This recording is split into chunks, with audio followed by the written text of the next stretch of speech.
I'm Charlotte Bennett, 29, and I never thought my mother's 55th birthday celebration would become the evening my family finally understood the scope of my success. For 7 years, my parents and brother Daniel had written off my career ambitions, convinced I'd never achieve anything substantial in the competitive restaurant industry.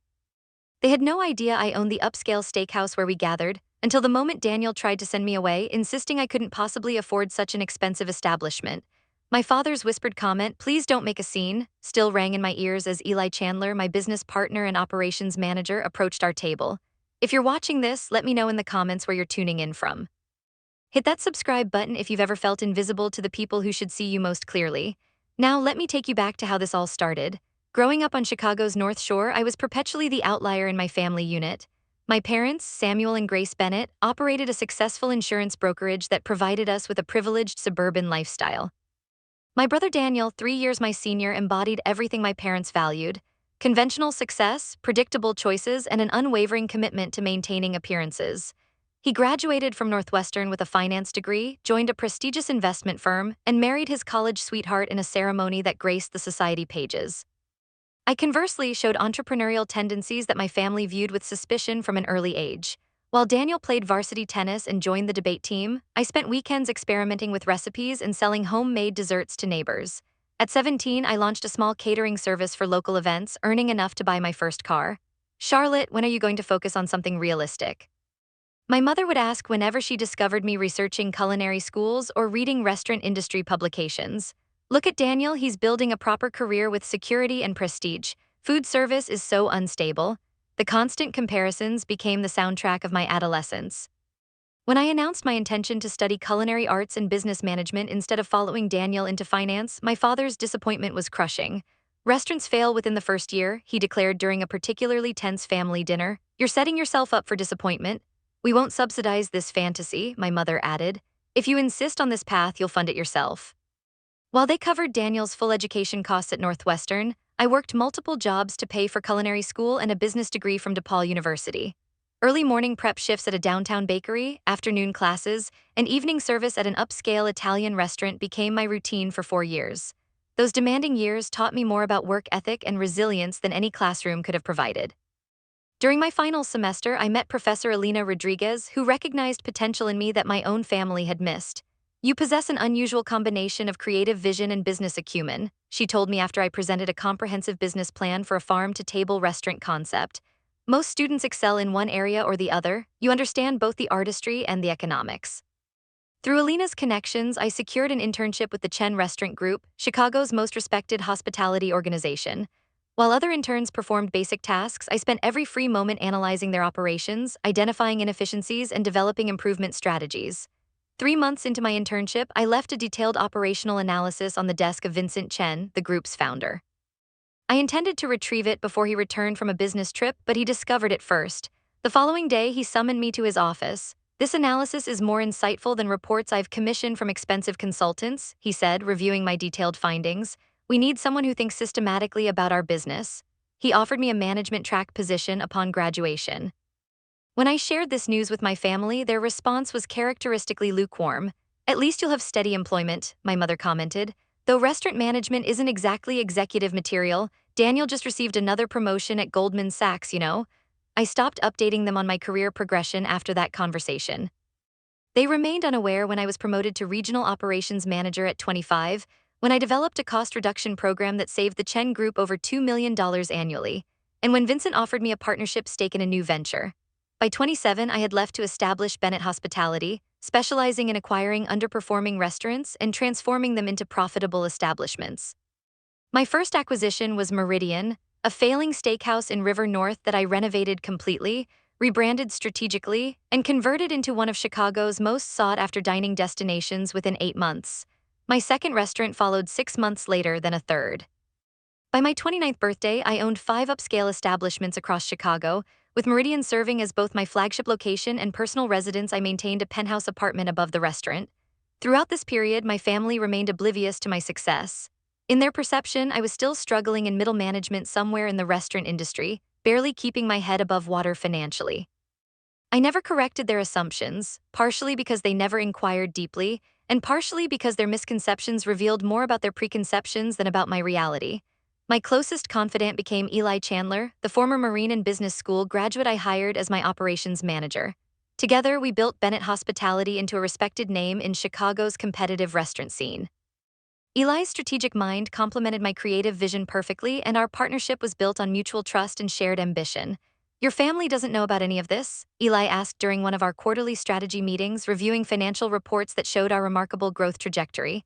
They've never asked, I replied simply. They decided years ago what my story would be, and I've allowed them to believe their version. This was the foundation upon which my mother's birthday celebration was planned, a family dinner at what they believed was an expensive restaurant I could barely afford, at the establishment I actually owned and operated. The irony was about to become devastatingly clear. 3 months before my mother's 55th birthday, I received a group text from Daniel, planning Mom's milestone birthday. Thinking about that new steakhouse Meridian everyone's talking about, thoughts? My heart stopped. Meridian, my restaurant, my creation, my home. For a moment, I considered revealing the truth immediately. Instead, something held me back, perhaps years of being underestimated, or maybe the perfect opportunity for a more meaningful revelation had just presented itself. Meridian has an excellent reputation, I texted back carefully. Their private dining room is supposed to be exceptional. Probably expensive, though, my mother responded quickly. Maybe too rich for our blood, and definitely too expensive for Charlotte, Daniel added with his characteristic thoughtless cruelty. I stared at that message for several minutes, feeling the familiar sting of casual dismissal. I could help with costs, I offered, as I had countless times before. We don't need charity, Charlotte, my father interjected. Daniel has offered to handle the expenses, we'll make it work. That evening, I called Marcus Webb, my general manager at Meridian. Marcus, my family is planning my mother's birthday dinner at our restaurant next month. They have no idea I own it. Marcus laughed incredulously. Are you serious? Your own family doesn't know about Bennett Hospitality. They've written their own story about my life, I explained. Here's what I need: when they call to make a reservation for the Bennett party, give them our premier private dining room, the Aurora Suite, full premium service, but quote them exactly half the actual price. I'll cover the difference anonymously. And when you arrive, Marcus asked, treat me like any other guest initially. I'll determine the right moment for the revelation. Over the following weeks, I monitored the reservation process remotely. My mother called repeatedly, questioning the surprisingly reasonable rate for such an upscale venue. My executive chef, Isabella Santos, developed a special menu featuring my mother's favorite dishes, and I arranged for premium wines to be served throughout the evening. A week before the celebration, Daniel called me directly, an unusual occurrence. So you're actually coming to Mom's birthday? Of course, it's an important milestone. Mom mentioned you somehow got a discount at Meridian. How exactly did you manage that? It's not like you're a regular customer there. The perfect opportunity to be honest presented itself, but Daniel's assumption of my insignificance made me want to wait for a more dramatic moment. I've done some consulting work for restaurant groups, I said vaguely.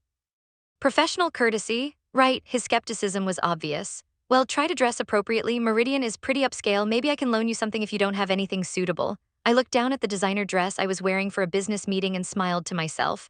I'll manage, Daniel, just don't embarrass us, he added before ending the call. Those words would prove prophetic in ways he couldn't imagine. The night before the dinner, my mother called with additional complications. Charlotte, we've expanded the guest list. The Williamses from the country club and the Davises from Dad's golf group. Oh, and Daniel is bringing his new girlfriend, Natalie. She's a junior partner at his firm, very impressive woman. That sounds fine, I replied. The room can accommodate up to 20 people. How would you know the room capacity?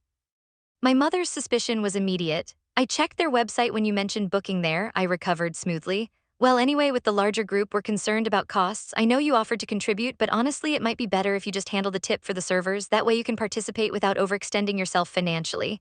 I closed my eyes and counted to 10. Of course, Mom. I'd be happy to take care of the gratuity. Wonderful. And Charlotte, please be punctual. The reservation is at 7 sharp, and you know how important first impressions are at a place like this. After hanging up, I sat in my office overlooking Michigan Avenue, contemplating the next evening's revelation. Part of me felt juvenile for not simply being honest about my success. Another part recognized this as the perfect opportunity to address years of condescension and disrespect in a way that would be impossible to dismiss or minimize. I called Eli to outline my plan for the following evening. His laughter echoed through the phone. You're certain about this approach? It's rather theatrical. Sometimes a demonstration is more effective than an explanation, I replied. They've created their own narrative about my life. I'm simply allowing them to follow it to its logical conclusion. I'll be there if you need backup, Eli assured me. This will definitely be memorable. That night, I slept in my penthouse apartment above Meridian, the restaurant my family believed I could barely afford to dine in, let alone own. Tomorrow would change everything, though none of us could fully anticipate the consequences. The evening of my mother's birthday arrived with perfect atmospheric drama, a light snow falling, illuminating Meridian's elegant facade with a soft, ethereal glow. I had intentionally arranged to arrive after my family, claiming a work obligation would delay me. In reality, I wanted to observe their entrance from my office security monitors. Dressed in an emerald Armani gown that I'd purchased for the occasion, I watched from my private office as my family arrived 20 minutes early. My mother, wearing her most formal outfit, a black cocktail dress she reserved for special occasions, immediately began evaluating everything from the hostess station to the lighting fixtures. My father appeared uncomfortable but impressed, adjusting his tie repeatedly as he took in the sophisticated ambience I'd spent months perfecting. Daniel arrived with Natalie, both overdressed as though attending a charity gala rather than a family dinner. He immediately assumed control, speaking loudly to the host and gesturing as if he were a restaurant critic rather than a guest. I observed as Marcus personally greeted them and escorted them to the Aurora suite, where champagne and carefully selected appetizers awaited. My mother's surprise was evident even through the small security screen I had authorized, significantly more than the modest package she'd been quoted. "Ms. Bennett," Isabella appeared at my office door. "Everything is prepared according to your specifications. The wine has been breathing for 2 hours, and we've included your mother's favorite dessert wine for after dinner." "Perfect, Isabella, thank you," I stood, smoothing my dress. "I think it's time for my entrance." As planned, I texted Eli to take his position near the restaurant's entrance. Then I left through my private elevator, exited the building entirely, and walked around to approach from the main entrance like any other guest. I arrived just as the remaining guests, the Williamses and Davises, were checking in with the host. Standing slightly behind them, I observed as they were directed toward the private dining room. Just as I prepared to follow, Daniel emerged from the restroom, his eyes immediately focusing on me with obvious disapproval. The expression that crossed his face wasn't welcoming, it was the same condescending look I'd endured throughout childhood, mixed with fresh judgment about my presence at such an upscale establishment. "Charlotte, you actually came." He looked me up and down, his gaze lingering on my dress, shoes, and the understated but obviously expensive jewelry I wore. "Wow, you really went all out. Did you rent that dress?" "Hello, Daniel. You look nice too." He frowned, perhaps disappointed I hadn't given him more ammunition for criticism. "Mom was worried you'd cancel last minute or show up looking like you'd just finished a kitchen shift." "I'm exactly where I want to be," I replied honestly. "Right." He glanced toward the entrance where Eli was approaching. "Please tell me you didn't bring a date to Mom's birthday. This is a family celebration, Charlotte." Before I could explain that Eli wasn't joining us for dinner, my mother appeared beside Daniel. "Charlotte, finally, we've been here forever." She barely glanced at me, her attention immediately shifting to Eli. "And who is this? We didn't arrange for additional seating." "Good evening, Mrs. Bennett," Eli interjected smoothly. "I'm Eli Chandler, Operations Manager for Meridian. I just needed a brief word with Ms. Bennett." My mother's expression shifted from irritation to alarm. "Operations Manager, Charlotte, what have you done? Is there a problem with our reservation?" Before I could respond, Daniel stepped directly in front of me, physically blocking my path toward the dining room as though preventing me from causing further complications. "Is there an issue with her portion of the bill?" Daniel asked Eli, speaking about me as if I weren't present. "We can cover her costs if that's the problem." My mother moved closer, her voice dropping to that particular whisper that somehow carried perfectly despite its lowered volume. "Charlotte, please don't embarrass the family. If you're having financial difficulties, you should have mentioned it before coming to a place like this." The dining room had grown quiet, with several other diners and staff members pausing to observe the unfolding drama. Marcus had appeared near the entrance to our private dining room, watching with barely concealed amusement while waiting for my signal. I caught his eye and gave him a subtle nod. "Actually," Eli said, his professional tone unwavering, "I wanted to inform Ms. Bennett that her special requests for this evening have been implemented according to her specifications." "Special requests?" My mother looked confused. "What special requests?" Daniel rolled his eyes. "Mom, she probably asked for the cheapest wine or requested they comp something. Can we please just go back to the party? Natalie is telling Dad about her promotion." That's when Eli's voice cut through their dismissive chatter with perfect clarity. "Mrs. Bennett, Daniel, perhaps you're unaware that you're currently blocking the owner of this establishment from entering her own restaurant." The silence that followed was complete and devastating. My mother froze mid-gesture while Daniel slowly turned back toward me, his expression caught between disbelief and dawning horror. "Excuse me," my mother finally managed. Marcus chose that moment to approach with practiced deference. "Ms. Bennett, everything is prepared for your mother's celebration. The chef has included all your requested modifications to the menu, and the 1995 Barolo you selected from your personal wine collection pairs beautifully with the beef." My mother's face had drained of color. "Your personal wine collection?" I smiled, finally stepping around my stunned brother. "Yes, Mom, from my private cellar here at Meridian. I've been meaning to tell you I own this restaurant and 4 others across Chicago." Daniel's mouth opened and closed soundlessly. My mother grabbed the nearest chair for support. That's impossible, she whispered, and yet here we are. I gestured toward the dining room. Shall we join Dad and the others? I believe we have a celebration to continue. As we walked toward the Aurora suite, every staff member we passed greeted me by name with the respect reserved for ownership. The chorus of "Good evening, Ms. Bennett, and wonderful to see you tonight." Ms. Bennett made denial impossible. Just before entering our private dining room, Daniel grabbed my arm, his fingers pressing urgently into my sleeve. "Why didn't you tell us?" he demanded, his earlier confidence completely evaporated. I looked at his hand until he released me, then straightened my sleeve before meeting his eyes. "You never asked," I said simply. "None of you ever asked about my actual life." Then I pushed open the doors to join my father, whose expression transformed from confusion to astonishment as the staff welcomed me not as a struggling restaurant manager, but as their boss. The remainder of my mother's birthday dinner unfolded like a carefully choreographed performance where half the cast had suddenly learned they were in an entirely different play. My father, recovering quickest from the initial shock, gradually transitioned from bewilderment to something approaching pride as the evening progressed. "So this is why you've been so secretive about work," he said during a quiet moment when we found ourselves alone near the dessert display. "You own this entire restaurant, all of them?" "This one and 4 others," I confirmed, watching his eyes widen with continued amazement. "I've built Bennett Hospitality over the past few years. Why keep it from us?" His confusion was genuine. Without the defensive edge my mother and Daniel displayed, I considered my response carefully. Initially because I wasn't certain I'd succeed. Then when I did succeed, it became clear that all of you had predetermined ideas about my capabilities and potential. After a while, it seemed easier to let you believe what you wanted to believe. He nodded slowly, looking troubled. "I suppose we haven't given you much reason to share your achievements with us." It was the closest thing to an acknowledgement of their dismissive treatment I'd ever received from any family member. My mother's adaptation was more complicated. After her initial shock subsided, she struggled to reconcile this new information with her established narrative about my life. She maintained surface pleasantness throughout dinner while shooting me looks that fluctuated between amazement and something resembling betrayal. When the Williamses and Davises asked about the restaurant's history and my role as owner, my mother's responses were stilted, clearly uncomfortable with the attention my success was generating among their social circle. Daniel's reaction proved most interesting to observe. He alternated between awkward attempts to align himself with my newfound status and periods of sullen withdrawal. By the time dessert was served, a custom creation featuring my mother's favorite flavors, he had largely retreated into silence, occasionally shooting me glances I couldn't quite interpret. When the celebration concluded around 11, I arranged for all guests to receive premium gift baskets and complimentary transportation home. My father embraced me warmly, whispering, "I'm proud of what you've built, Charlotte," before being guided away by my still processing mother. Daniel lingered afterward, clearly struggling with what to say. Finally, he managed, "All those times we thought you couldn't afford family vacations or contribute to holiday gifts. I was building this," I finished, gesturing to the elegant surroundings. "And I did contribute. The Mediterranean cruise for Mom and Dad's anniversary 2 years ago, the Christmas bonus checks, all from me."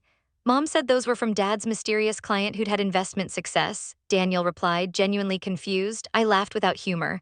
"Of course she did, couldn't let it be from her underachieving daughter." After they departed, I returned to my office, removed my heels, and poured myself a glass of the same Barolo we'd served with dinner. Eli knocked gently before entering, settling into the chair across from my desk. "Quite an evening," he observed, loosening his tie. "How are you feeling?" I contemplated the question, swirling the wine in my glass. "Relieved, vindicated, exhausted, sad." I took a sip, all simultaneously. "Your father seemed to come around." "He did," I acknowledged. "He's always been more reasonable than Mom or Daniel, just never reasonable enough to defend me when it mattered." "And now, what happens when reality sets in?" That was the crucial question. The dramatic revelation had been satisfying in the moment, but I understood family dynamics well enough to know this was just the beginning of a complex renegotiation of relationships and expectations.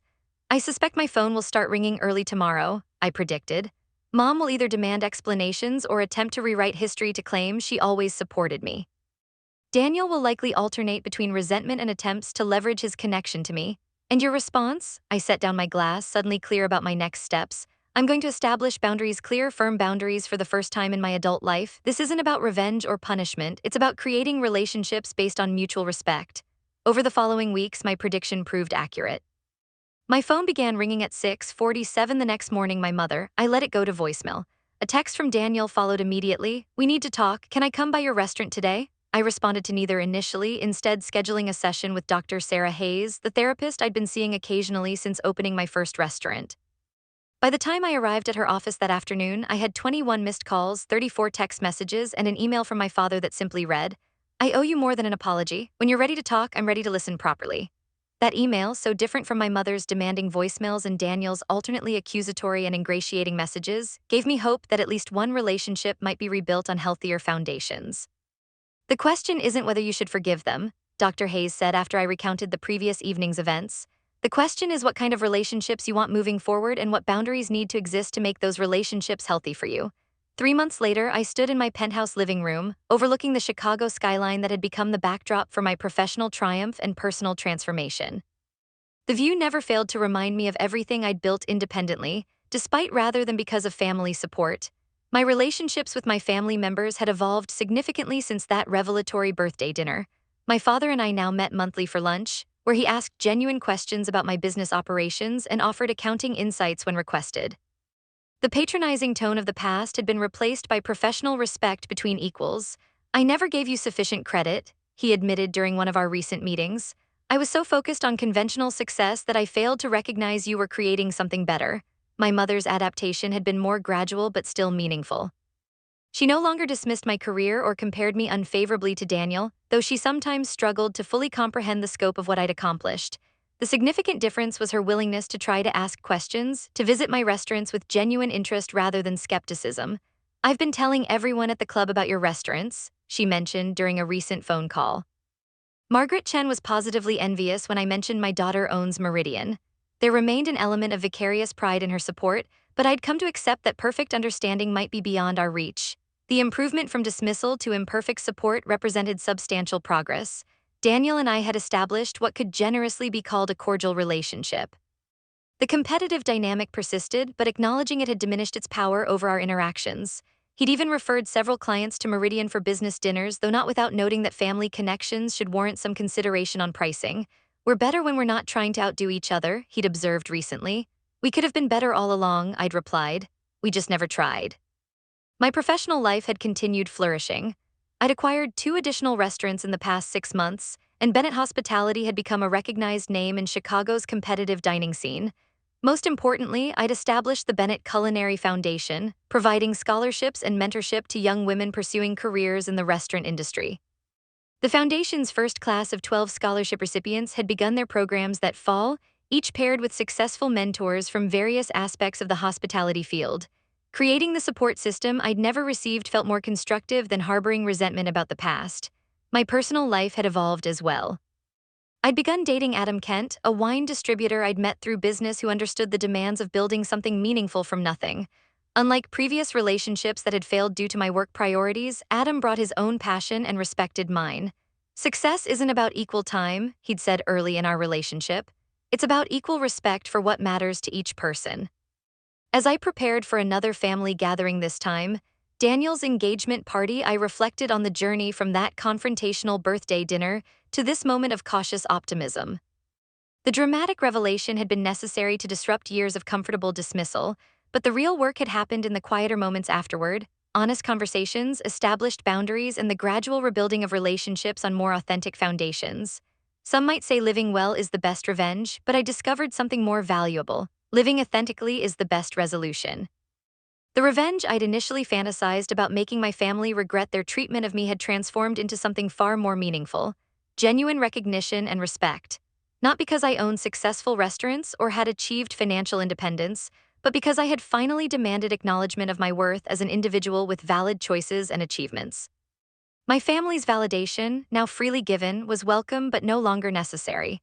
I had built that validation from within, table by table, alongside the restaurants that stood as physical manifestations of my vision and determination. The greatest victory against those who underestimate you isn't making them sorry, it's making their opinion irrelevant to your sense of self-worth. That night, as I reviewed plans for my 6th restaurant acquisition, I felt a profound sense of peace.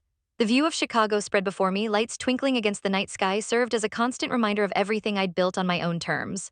The family dynamics weren't perfect, nor would they ever be, but they had shifted from automatic dismissal to conscious effort. In family relationships, that represented a revolution of sorts. Thank you for listening to the story they never cared to hear. If you've ever stayed quiet while they wrote you off, know this: one day your silence will be louder than their pride. Like, subscribe, and tell me, when did your truth finally speak for itself?